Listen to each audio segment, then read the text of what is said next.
Hi, ಎಲ್ಲರಿಗೂ ನಮಸ್ಕಾರ. ಈ ದಾನೇಶ್ ಕುಕ್ಕಿಂಗ್ ಚಾನಲ್ಗೆ ಸ್ವಾಗತ. ಹೇಗಿದ್ದೀರಾ? ಎಲ್ಲರೂ ಚೆನ್ನಾಗಿದ್ದೀರಾ ಎಂದು ತಿಳಿದಿದ್ದೇನೆ. Subscribe, like, share and comment ಮಾಡಿ, ಬೆಲ್ ಬಟನ್ ಪ್ರೆಸ್ ಮಾಡಿ. ವಿಡಿಯೋಗಳು ಬರುತ್ತೆ.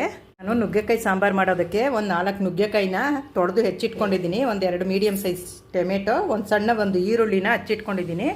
ಈಗ ಸಾಂಬಾರು ಮಾಡೋದಕ್ಕೆ ಮತ್ತು ಕುಕ್ಕರ್ಗೆ ಬೇಳೆ ಹಾಕ್ಕೋತೀನಿ. 1 ಗ್ಲಾಸ್ ಬೇಳೆ ತೊಗೊಂಡಿದ್ದೀನಿ. ಈಗ ಇದನ್ನು ತೊಳೆದು ಬೇಳೆ ತೊಗೊಂಬರ್ತೀನಿ. ಬೇಳೆ ಎಲ್ಲ ತೊಳೆದು ತೊಗೊಂಡು ಬಂದಿದ್ದೀನಿ. ಈಗ ಅದಕ್ಕೆ ಟೊಮೆಟೊ, ಈರುಳ್ಳಿ, ನುಗ್ಗೆಕಾಯಿನ ಹಾಕ್ಕೊಡ್ತೀನಿ. ಕುಕ್ಕರ್ ಇಡ್ತೀನಿ. 1-2 ವಿಜಿಲ್ ಆದರೆ ಆಯಿತು. ನುಗ್ಗೆಕಾಯಿ ಸಾಂಬಾರು ಮಾಡೋದಕ್ಕೆ ನಾನಿಲ್ಲಿ ಈರುಳ್ಳಿ, ಸ್ವಲ್ಪ ಟೊಮೆಟೊ,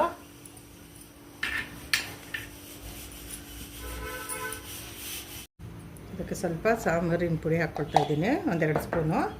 ಸ್ವಲ್ಪ ಕಾಯಿ ತುರಿದಿಟ್ಕೊಂಡಿರೋದು ಒಂದು ಸ್ವಲ್ಪ ಹಾಕ್ಕೊಳ್ತೀನಿ. ಆದರೆ ಆಯಿತು. ಸಾಂಬಾರು ಮಿಕ್ಸಿ ಮಾಡ್ತೀನಿ.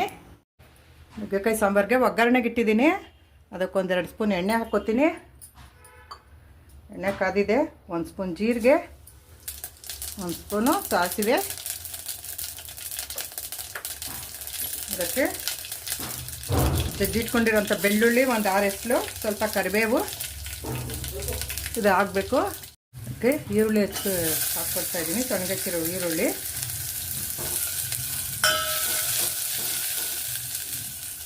ಈಗ ರುಬ್ಬಿಟ್ಕೊಂಡಿರೋ ಮಸಾಲೆ ಹಾಕ್ತೀನಿ.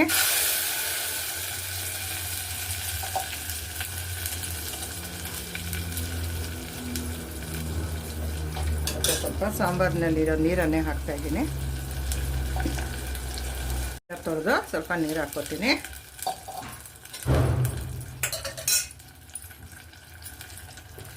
ಬೆಂದಿರೋ ನುಗ್ಗೆಕಾಯಿ, ಟೊಮೆಟೊ, ಬೇಳೆ ಎಲ್ಲ ಹಾಕ್ಕೊತಾ ಇದ್ದೀನಿ.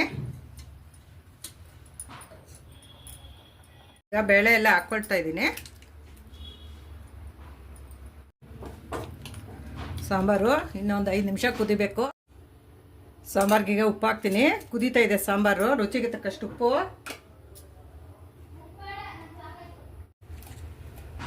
ಅದಕ್ಕೆ 1/4 ಸ್ಪೂನು ಅರಿಶಿನದ ಪುಡಿ ಹಾಕ್ಕೊತೀನಿ.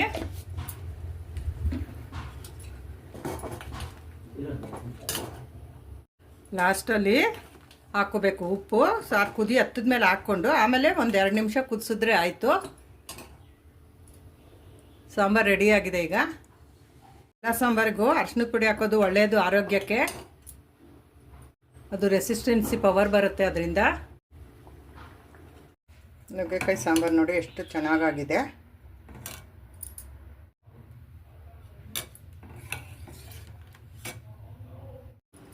ನುಗ್ಗೆಕಾಯಿ ಸಾಂಬಾರು ಇದು ಅನ್ನ, ಮುದ್ದೆ, ಚಪಾತಿ ಎಲ್ಲದಕ್ಕೂ ಆಗುತ್ತೆ ಈ ಸಾಂಬಾರು.